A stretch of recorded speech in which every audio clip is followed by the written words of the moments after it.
When we think of the great lovers in literature, names like Scarlett O'Hara and Rhett Butler, Elizabeth and Darcy,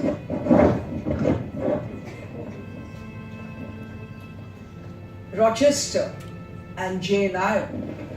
We could go on and on. But of course, Romeo and Juliet have to figure in that. Have you wondered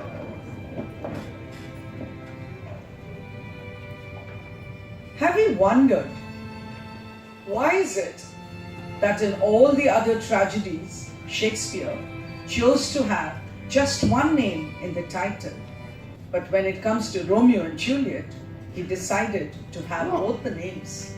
I think even Shakespeare couldn't decide who is more important in this love story, in this love tragedy.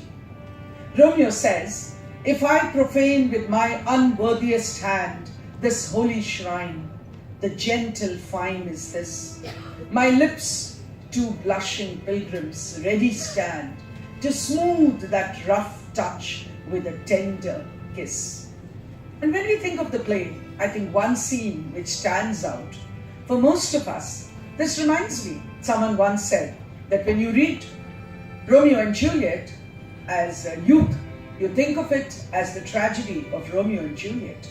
But when you're middle-aged and you read the same play, you think of it as the tragedy of the parents. I guess that applies to any great work of literature. Our responses are different in different periods of life. But here we are in the balcony scene, I think one of the tenderest of scenes. And let's hear Romeo first.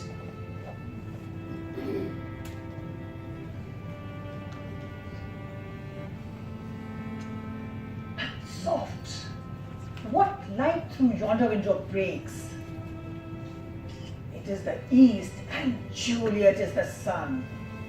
Arise, fair sun, and kill the envious moon, who is already sick and pale with grief, that thou, her maid, art far more fair than she. Be not her maid, since she is envious.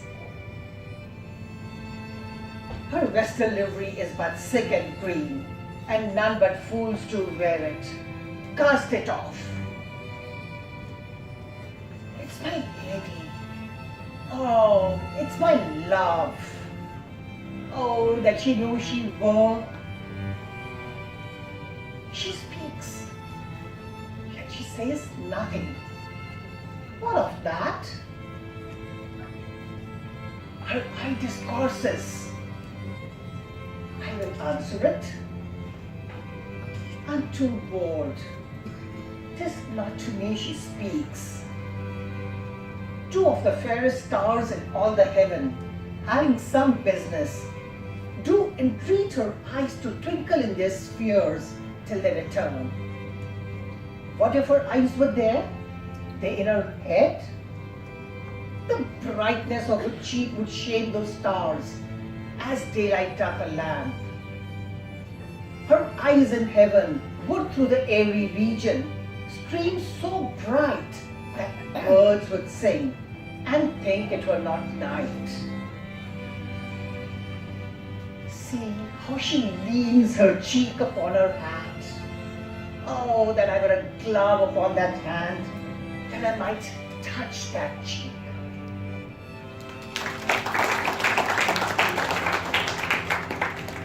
So says Romeo. But what about Juliet? Good pilgrim, you do wrong your hand too much, which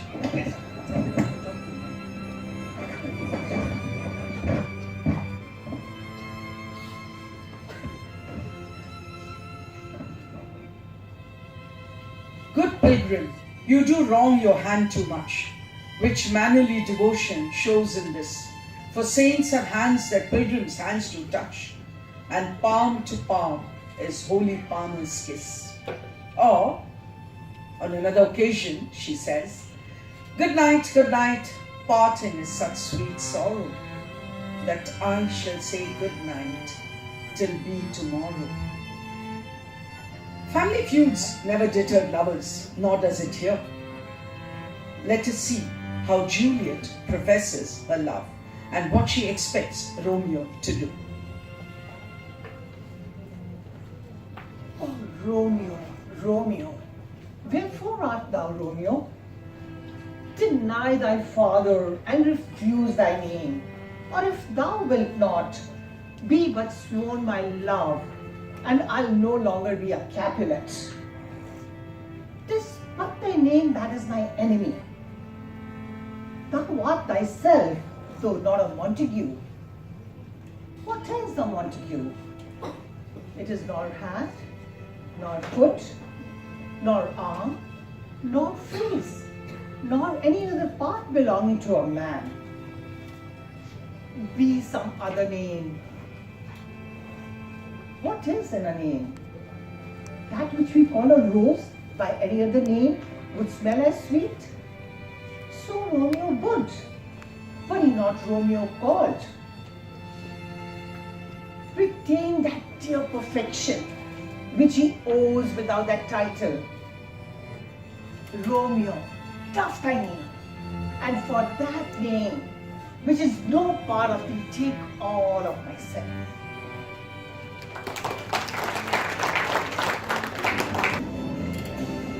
If I made a list of the 36 plays of Shakespeare and tried to put a theme against each one of them, there are some plays where I could do it easily, but there are some plays where I think I would fail totally. One such play is The Merchant of Venice. Is the play really about the Merchant of Venice? If Antonio is the Merchant of Venice, really, he is. What role does he play in the play? What role does he play in the play? Antonio asked his friend, I pray you, good Bassanio, let me know it, and if it stand, as you yourself still do, within the eye of honor, be assured my purse, my person, my extremest means lie all unlocked to your occasions. And the friend Bassanio, who is really responsible for the entire play, when he looks at the caskets, says, so may the outward shows be least themselves. The world is still deceived with ornament. In law, what please so tainted and corrupt, but being seasoned with a gracious voice, obscures the show of evil. In religion, what damned error, but some sober brow will bless it and approve it with a text, hiding the grossness with fair ornament. Look on beauty, and you shall see it is purchased by the weight. Therefore, thou gaudy gold, I will none of you, nor none of you, O pale and common drudge between man and man. But you, O meagre lead, which rather threatenest than dost promise aught, your paleness moves me more than eloquence. Here choose I, and he chooses, as we know, the leaden casket. Joy be thy consequence. How far are these two characters in the play at all? The play to me is all about Shylock. And who is Shylock? When I read it in my younger days, I thought of Shylock as the villain.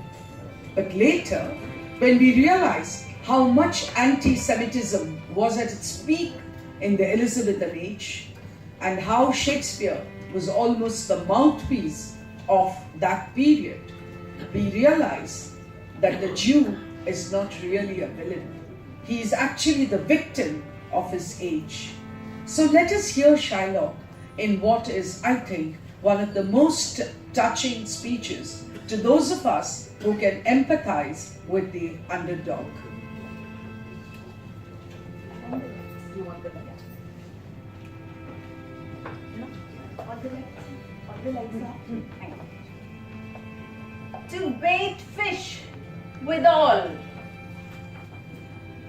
If it will feed nothing else, it will feed my revenge.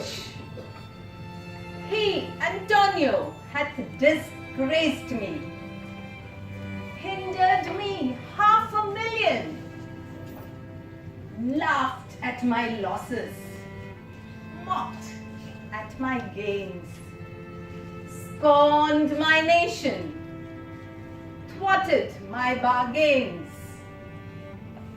cooled my friends, heated my enemies. And what's his reason? I am a Jew. Had not a Jew eyes? Had not a Jew hands, organs, dimensions, senses, affections, passions?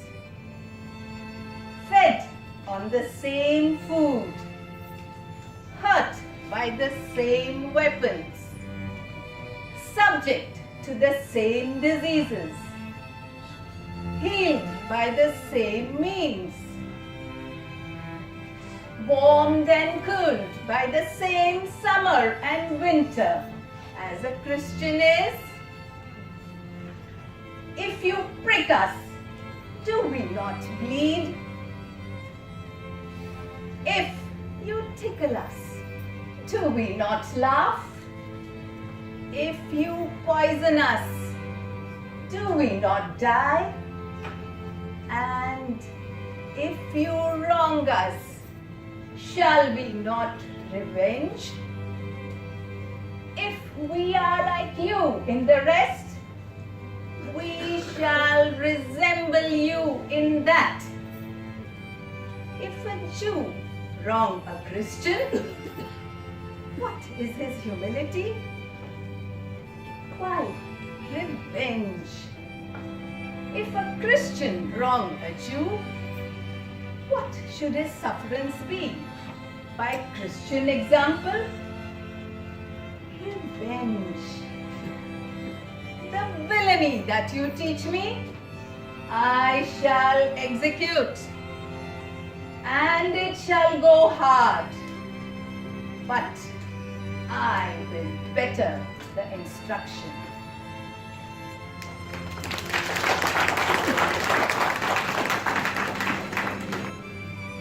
The quality of mercy. The quality of mercy is not strained.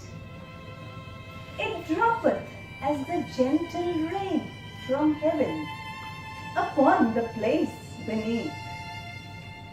It is twice blessed. It blesses him that gives and him that takes. 'Tis mightiest in the mightiest.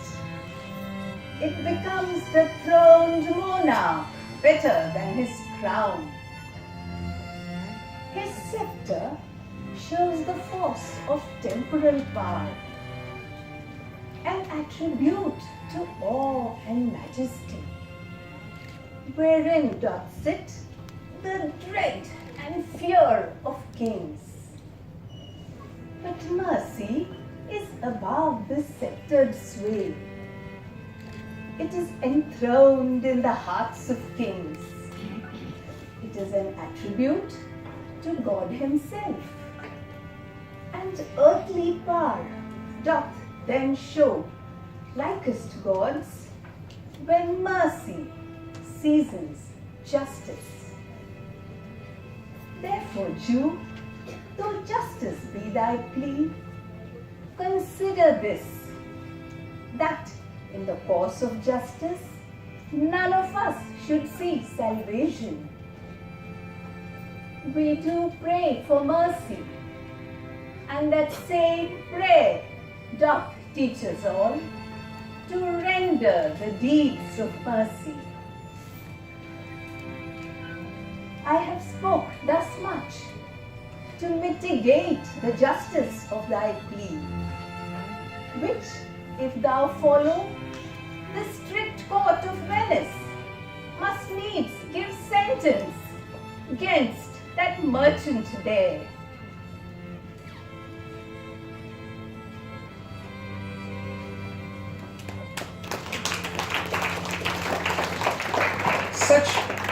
Such a plea for mercy seems to have no effect on Shiloh.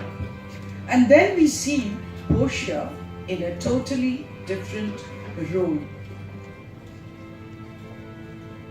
Therefore, Jew, prepare thee to cut off the flesh.